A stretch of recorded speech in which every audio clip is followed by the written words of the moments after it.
Dhaka premier division cricket লিগে back to back century করলেন তামিম ইকবাল। গেল ম্যাচে পার্টেক্সের বিপক্ষে ১২৫ রানের পর ব্রাদার্সের বিপক্ষে এবার ১০৫ রানের নট আউট ইনিংস খেললেন এই ড্যাশিং ওপেনার।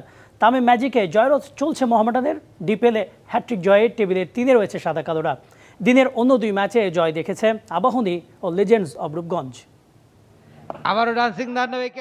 বয়সটা ৩৫, জাতীয় দলের জার্সিটাও তুলে রেখেছেন। তবে মাঠের পারফরমেন্সে তামিম এখনও যে সেরা, চলতি ডিপিএলেও সেই প্রমাণ দিয়ে চলেছেন ড্যাশিং এই ওপেনার।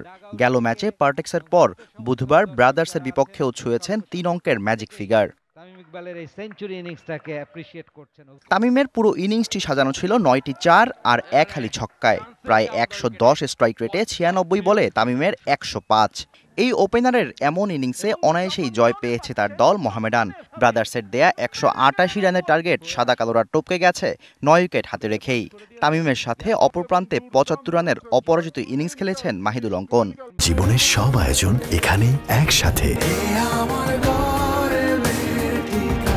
শুরুর আগে টেবিলে তারা ষষ্ঠ স্থানে ছিল, সেখান থেকে মোহামেডানের জয়ের দিনে ম্যাচ জিতেছে চিরপ্রতিদ্বন্দ্বী আবাহনীও। আর এই ম্যাচ জয়ের নায়ক মাহফুজুর রহমান রাব্বি। ৫ উইকেট নিয়ে পার্টেক্সের ব্যাটিং অর্ডার একাই গুড়িয়ে দিয়েছেন তরুণ এই অলরাউন্ডার। ১০১ রানের টার্গেটের ম্যাচ আবাহনী জিতেছে ৮ উইকেট হাতে রেখে। দিনের আরেক ম্যাচে শেষ হাসি হেসেছে লিজেন্ডস অফ রূপগঞ্জ। সৌম্যদের কাছে একেবারে পাত্তাই পায়নি অন্যতম শক্তিশালী দল প্রাইম ব্যাংক। নাইম শেখের ৮১ রানের ইনিংসের পরও প্রাইম ব্যাংকে থামতে হয়েছে ১৫২তে। অথচ গেল ম্যাচে এই দলটাই করেছিল ডিপিএল ইতিহাসে সর্বোচ্চ দলীয় সংগ্রহ ৪২২।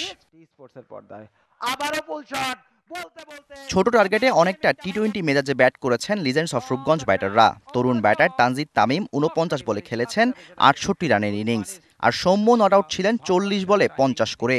এই দুই ব্যাটারের 50-তে অনায়াসেই ম্যাচ জিতেছে লিজেন্ডস অফ রূপগঞ্জ। ২৯তম half century. Shahriar Hossain, DBC news desk.